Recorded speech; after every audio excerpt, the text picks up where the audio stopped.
Jika kamu selalu mengikuti berita perkembangan teknologi, mungkin kamu cukup familiar dengan fenomena antrean panjang di Apple Store setiap kali versi iPhone terbaru dirilis.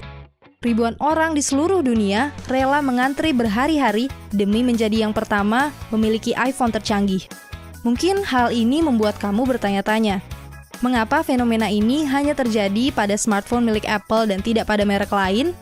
Dan mengapa smartphone milik Samsung, LG, dan yang lainnya tidak mendapatkan perlakuan yang sama? Padahal smartphone pada umumnya memiliki fungsi yang sama. Teman-teman, sebenarnya pada saat itu kamu sedang menyaksikan bagaimana sebuah brand bekerja. Secara sederhana, brand merupakan wajah perusahaan yang menjadi pembeda antara satu produk dengan produk lainnya. Tetapi dalam prakteknya, brand memiliki peranan yang lebih luas. Sebuah brand memiliki peranan penting dalam mempengaruhi keputusan belanja konsumen. Tanpa adanya presensi brand yang kuat, produkmu akan tenggelam di lautan produk yang menawarkan pengalaman serupa. Brand yang baik akan mampu meyakinkan konsumen bahwa produk mereka memiliki perbedaan yang berarti dibandingkan produk sejenis. Untuk membuktikannya, kita bisa menyaksikan rivalitas yang terjadi antara dua merek minuman ringan terkemuka di dunia, Pepsi dan Coca-Cola. Sejak awal kemunculannya, masyarakat selalu memperdebatkan merek mana yang memiliki rasa lebih enak. Namun, sebuah makalah ilmiah yang dipublikasikan oleh Science Direct di tahun 2004 mengungkapkan hal yang cukup menarik. Penelitian yang dilakukan oleh Baylor College of Medicine ini dilakukan dengan meminta sejumlah konsumen melakukan blind test terhadap Pepsi dan Coca-Cola.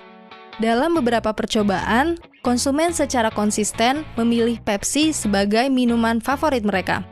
Namun saat dilakukan tes serupa dengan terlebih dahulu memberitahu merek minuman ringan yang dikonsumsi, Coca-Cola menjadi pemenangnya. Uji coba tersebut membuktikan besarnya pengaruh yang diciptakan brand pada produk yang kamu jual. Konsumen memutuskan untuk memilih Coca-Cola karena pengaruh brand, meskipun secara jelas mereka memilih Pepsi ketika hanya faktor rasa yang diperhitungkan. Hasil ini tidak mengherankan jika melihat valuasi brand Coca-Cola yang mencapai 73 miliar US dollar. Mungkin saja konsumen berpikir bahwa kualitas produk merupakan faktor penentu dalam memutuskan membeli sebuah produk. Tetapi secara tidak sadar, keputusan pembelian tersebut sangat dipengaruhi oleh gencarnya pemasaran yang dilakukan oleh perusahaan demi meningkatkan presensi brand mereka. Sebuah brand juga memberikan kesan eksklusivitas bagi konsumen.